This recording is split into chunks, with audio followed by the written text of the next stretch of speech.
मैं कहूंगा, दीनदयाल उपाध्याय, आप कहिए अमर रहे, अमर रहे।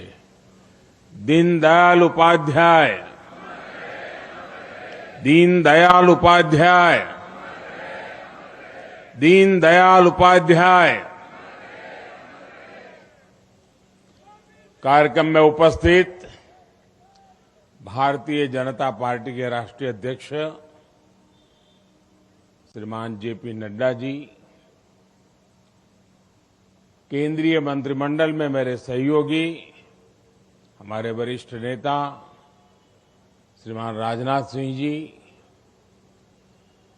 पार्टी के अन्य सभी पदाधिकारीगण एवं साथियों, आज हम सबके प्रेरणा स्रोत दीनदयाल उपाध्याय जी की जन्म जयंती का पावन अवसर, एक प्रेरक अवसर हम सबके लिए हमेशा प्राण शक्ति देता आया है। आज सुबह मुझे जयपुर में धानक्या रेलवे स्टेशन के पास जाने का सौभाग्य मिला। जब राजस्थान में भाजपा सरकार थी तो वहां पंडित दीनदयाल उपाध्याय राष्ट्रीय स्मारक का निर्माण हुआ था। आज मैंने कुछ समय वहां बिताया। मेरा आप सबसे आग्रह है कि जब भी आपका जयपुर जाना हो, कुछ समय निकाल करके वहां जरूर जाइए। बहुत ही अच्छे ढंग से दीनदयाल जी के जीवन को समझने के लिए वहां पर कुछ प्रयास किया गया है और हम जो उनकी प्रेरणा को लेकर के चल रहे हैं, हमारे मन में हमेशा रहना चाहिए। कम से कम दो स्थान में जरूर कहूंगा आपको। एक, जो स्थान रेलवे की एक छोटी सी कुटीर में दीनदयाल जी का जन्म हुआ था, जहां आजकल एक म्यूजियम बना हुआ है, और दूसरा, जहां दीनदयाल जी ने अंतिम श्वास लिया, वो भी रेल की पटरी थी। वहां भी दीनदयाल जी का एक स्मारक काशी से बहुत दूर नहीं है। जब भी हमें जाने का मौका मिले, कुछ पल वहां जाकर के बितानी चाहिए। मुझे पूरा विश्वास है कि आप सभी जरूर इन दोनों स्थानों पर समय निकाल कर जाएंगे। और मुझे हमेशा एक बात का गर्व होता है कि जिस दीनदयाल जी के विचारों को लेकर के हम जी रहे हैं, उनसे प्रेरणा पाकर के जी रहे हैं, मेरे लिए वो बहुत महान व्यक्तित्व, उनके चरणों में बैठने का सौभाग्य मिलना, ये अपने आप में बहुत बड़ी बात है। लेकिन कभी कभी लगता है कि उनका जीवन भी रेल की पटरी से जुड़ा हुआ था। मेरा जीवन भी रेल की पटरी से जुड़ा हुआ रहा।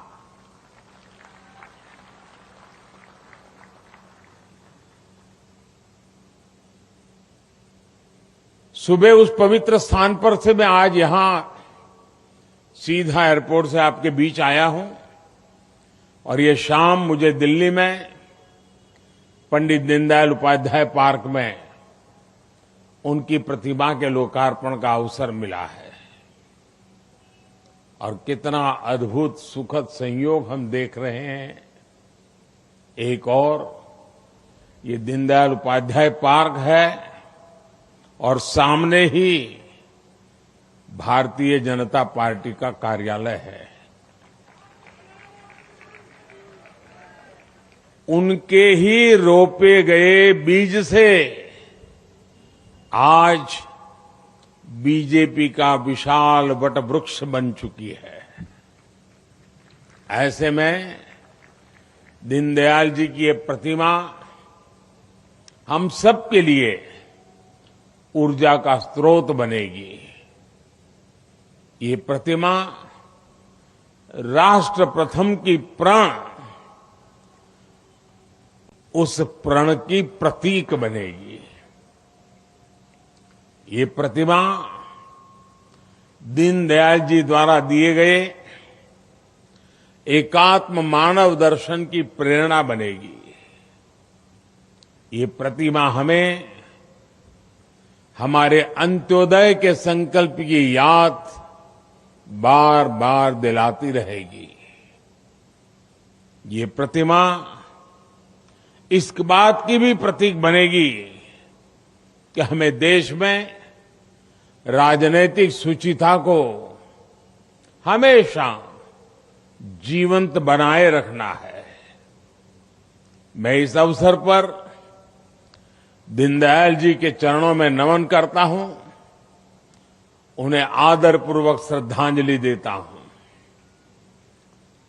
मेरे परिवारजनों, दीनदयाल जी की जयंती से ठीक पहले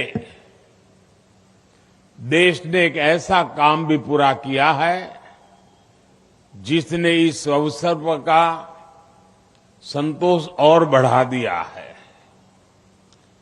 पिछले सप्ताह ही भाजपा के नेतृत्व से संसद में नारी शक्ति वंदन अधिनियम पास हुआ है।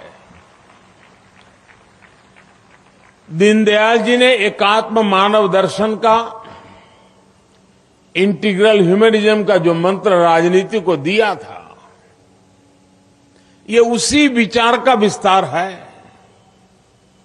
राजनीति में महिलाओं की उचित भागीदारी के बिना हम समावेशी समाज की डेमोक्रेटिक इंटीग्रेशन की बात नहीं कर सकते। इसलिए ये कदम न केवल हमारे लोकतंत्र की जीत है, बल्कि भारतीय जनता पार्टी के तौर पर हमारी वैचारिक जीत भी है। मेरे परिवारजनों, आज हमारे जैसे करोड़ों लोग दीनदयाल जी के मार्ग का अनुसरण करते हैं, उन्हें अपना आदर्श मानकर काम करते हैं। लेकिन हम जो सामने देख रहे हैं, उसकी जड़ों में क्या है, ये जानना भी उतना ही जरूरी होता है। कैसे उन्होंने एक मिशन के लिए, एक संकल्प लिए अपना पूरा जीवन खपाया, और तब आज उसका फल हमें मिल रहा है, देश को मिल रहा है। हम सब जब उन्हें याद करते हैं तो उनके लिखे पत्र भी बार बार याद आते हैं। हम जानते हैं कि बचपन में ही माता पिता की मृत्यु की वजह से दीनदयाल जी ज्यादातर समय अपने ननिहाल में ही रहे। एक बार दीनदयाल जी ने अपने मामा को एक पत्र लिखा था, और आप में से पुराने सभी कार्यकर्ताओं ने वो पत्र जरूर पढ़ा होगा। उस समय उनका परिवार समस्याओं से घिरा हुआ था। उनके मामा जी शायद चाह रहे थे कि वो समाज कार्यों को छोड़कर घर वापस आ जाएं, कुछ पैसे कमाने के लिए कोई नौकरी ज्वाइन कर ले। तब दीनदयाल जी ने एक चिट्ठी लिखी थी, और उस पत्र में उन्होंने लिखा था कि एक और भावना और मोह खींचते हैं, तो दूसरी ओर प्राचीन ऋषियों और हुतात्माओं की आत्माएं पुकारती है। उन्होंने व्यक्तिगत पारिवारिक जिम्मेदारियों की जगह राष्ट्र के प्रति कर्तव्य का मार्ग चुना। मेरे परिवारजनों, दीनदयाल उपाध्याय जी ने हमेशा समाज के अंतिम पायदान पर खड़े व्यक्ति की बात की थी। यही उनके अंत्योदय का संकल्प था।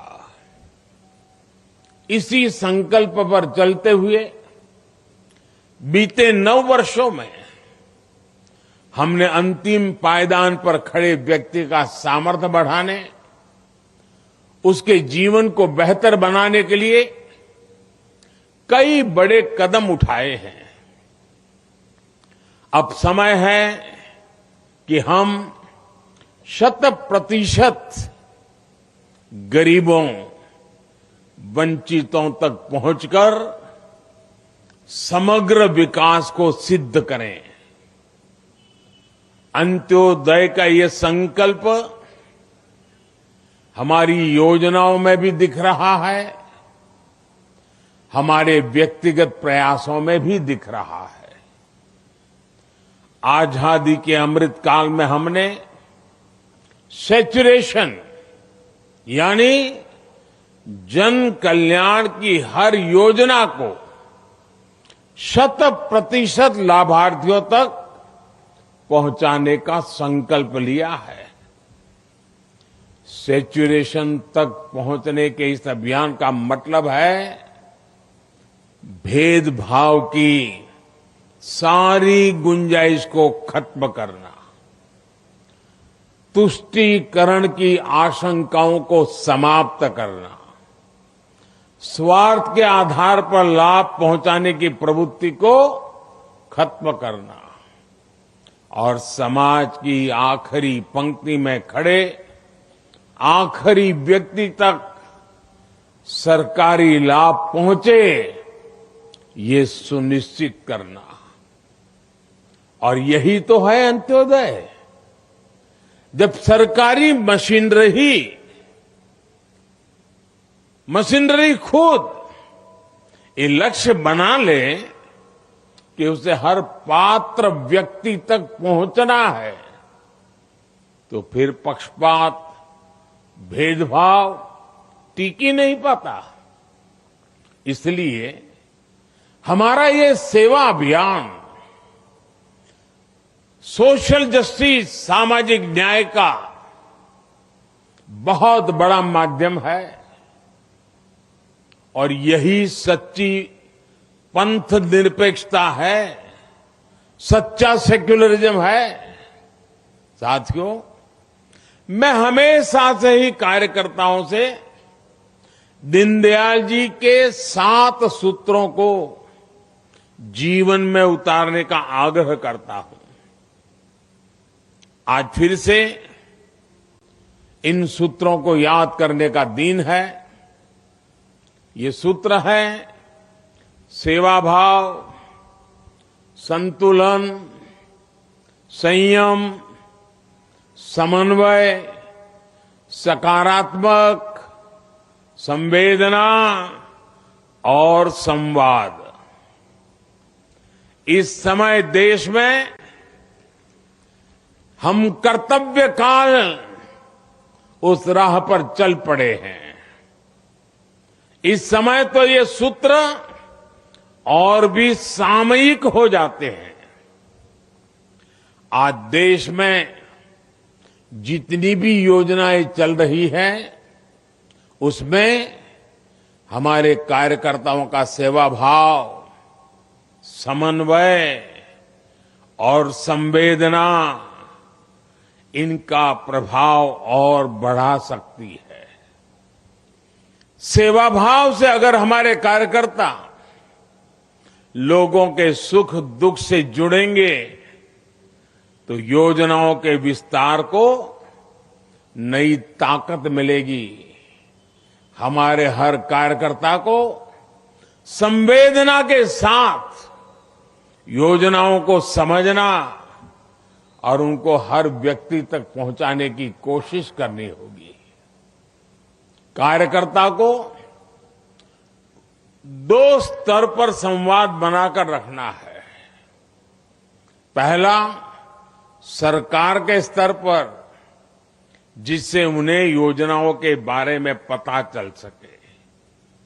आपको ये पता रहेगा कि आपके इलाके में किन योजनाओं की जरूरत है। इसके लिए आपको नमो ऐप और mygov.in से मदद मिल जाएगी। दूसरा स्तर जो ज्यादा महत्वपूर्ण है, वो जनता जनार्दन से संवाद बनाने का। आप सामान्य मानवी से संवाद करें, उन्हें बताएं कि आपके लिए इस तरह की योजना चल रही है। जितना अधिक संवाद करेंगे, उतना ही योजनाओं को अंतिम व्यक्ति तक पहुंचाने में आसानी होगी। हमें इसी सकारात्मक सोच से आगे बढ़ना है।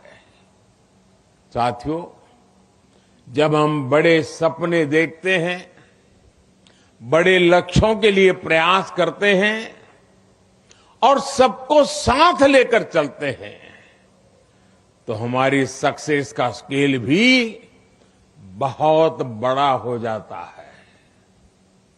सार्वजनिक सफलता हमेशा व्यक्तिगत सफलता से कहीं ज्यादा गौरव की अनुभूति करवाती है।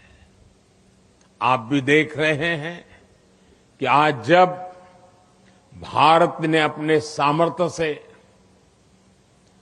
अपनी छवि को बदला है, तो विदेशों में एक आम भारतीय को भी सम्मान की दृष्टि से देखा जाता है। अभी हाल में ही सोशल मीडिया पर आपने देखा होगा, चंद्रयान-3 की सफलता के बाद विदेशों में लोग आम भारतीयों को बधाई दे रहे हैं। G20 के बाद भी पूरी दुनिया में जिस तरह भारत की वाहवाही हुई है, उससे हर भारतवासी का सम्मान और बढ़ा है। और ये मुकाम हासिल करने के लिए भारत को अपनी पहचान, अपने मूल्य बदलने नहीं पड़े, बल्कि हमने भारतीय संस्कृति को पूरे गौरव के साथ दुनिया के सामने रखा। यही दीनदयाल जी का वो सपना है जिसे आज हम पूरा कर रहे हैं। साथियों, दशकों तक हमारे यहां सार्वजनिक संसाधनों और समाज का उपयोग निजी राजनीतिक स्वार्थ के लिए होता रहा।